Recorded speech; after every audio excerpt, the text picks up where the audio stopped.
আজকে তারেক রহমান জাতির সামনে 31 দফা উপস্থাপন করেছে যে আগামী দিনে বিএনপি যদি রাষ্ট্রীয় ক্ষমতায় আসে তাহলে বিএনপি কি কি কাজ করবে। বিএনপি যা বলেন তাই কিন্তু করেন। দেশনেত্রী বেগম খালেদা জিয়া ক্ষমতায় আসার পূর্বে যা বলছিল তাই করেছিল। স্বাস্থ্য সেবার অবস্থা কিন্তু খুব খারাপ, তাই না?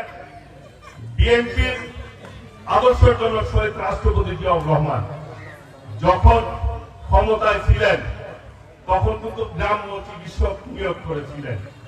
গ্রামে একটা বলা হতো গ্রাম চিকিৎসক। চায়না থেকে একজন ট্রেনার নিয়ে এসে ট্রেনিং দেওয়া হয়েছিল কিভাবে চিকিৎসা দেওয়া হয়। এইবারও হেলথ কার্ড, স্বাস্থ্য সেবা কার্ড বিএনপি আল্লাহর রহমতে যদি ক্ষমতায় আসে হেলথ কার্ডের ব্যবস্থা করবে বিএনপি, যাতে করে গ্রাম পর্যায়ে মানুষরা ওই কার্ডের বিনিময়ে তারা স্বাস্থ্য সেবার ব্যবস্থা পায়, চিকিৎসার ব্যবস্থা পায় এবং কৃষি উন্নয়নের জন্য কাজ করার অঙ্গীকার ব্যক্ত করেছেন বিএনপি। ছাত্রদের শিক্ষার মান উন্নয়নের জন্য ব্যবস্থা করেছেন, প্রতিশ্রুতিবদ্ধ হয়েছেন আমাদের ভারপ্রাপ্ত চেয়ারম্যান দেশনায়ক তারেক রহমান। আমাদের নেত্রী দেশনেত্রী বেগম খালেদা জিয়া যখন ক্ষমতায় ছিল এই যে বোনরা আজকে বেশি কিন্তু বসুন্ধরা টিস্যু অশুদ্ধতার বিরুদ্ধে এক বিন্দুও ছাড় নয়। স্কুল কলেজে যায়, কারণ কি? কারণ অবৈতনিক শিক্ষা ব্যবস্থা দেশনেত্রী বেগম খালেদা জিয়া চালু করেছিল।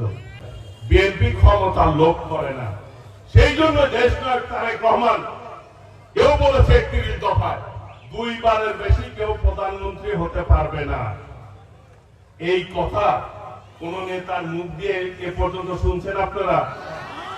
কাজে দেশনায়ক তারেক রহমানের ক্ষমতার লোভ নয়, দেশনেত্রী বেগম খালেদা জিয়ারও ক্ষমতার লোভ নাই, কিন্তু দেশ যাতে ভালো চলে, সঠিক নেতৃত্বে চলে, সেই ব্যাপারে তারাই হচ্ছে যোগ্য নেতৃত্ব, নাকি?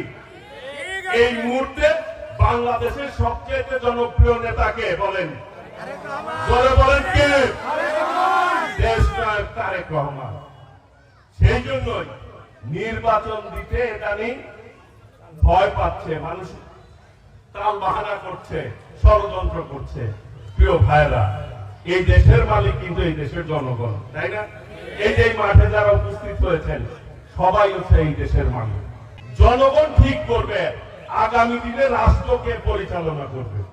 জনগণ যাকে মনে করবে তাকেই রাষ্ট্র পরিচালনার দায়িত্ব দিবে।